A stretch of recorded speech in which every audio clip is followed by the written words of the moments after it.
Why do we never see the fairies? Asked Mermaid.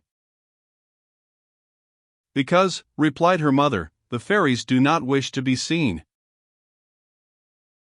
But why, honorable mother, do they not wish to be seen? Would my jade jewel wish to show herself to strangers if she wore no tunic or shoes or rosettes? Mermaid glanced down at her blue silk tunic embroidered in white and gold, at her scarlet shoes beaded at the tips so as to resemble the heads of kittens, and looking over to a mirror hung on the side of the wall where the sun shone, noted the purple rosettes in her hair and the bright butterfly's wing. Oh, no! Honorable mother, said she, shaking her head with quite a shocked air. Then, when you hear the reason why the fairies do not appear to you except in your dreams, you will know that they are doing just as you would do were you in a fairy's shoes. A story. A story, cried Mermaid, clapping her hands and waving her fan, and Choi and Fei and Wei and Sway, who were playing battledore and shuttlecock on the green, ran into the house and grouped themselves around Mermaid and the mother. They all loved stories.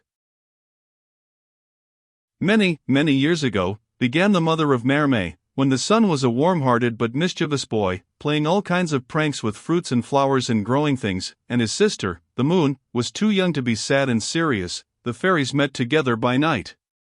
The sun, of course, was not present, and the moon had withdrawn behind a cloud.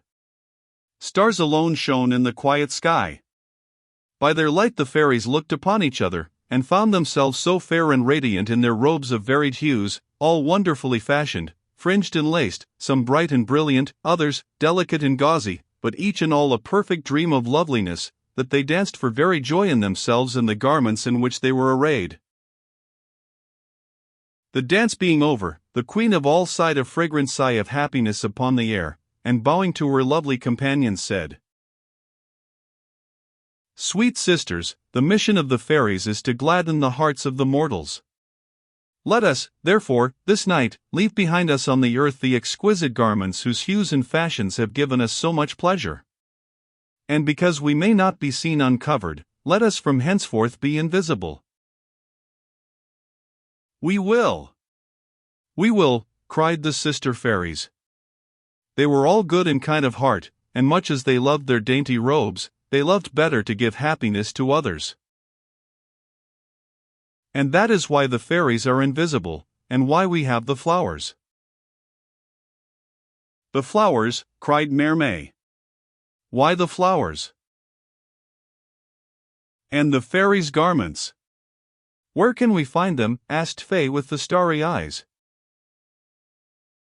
In the gardens, in the forests, and by the streams, answered the mother. The flowers, dear children, are the bright-hued garments which the fairies left behind them when they flew from earth, never to return again, save invisible.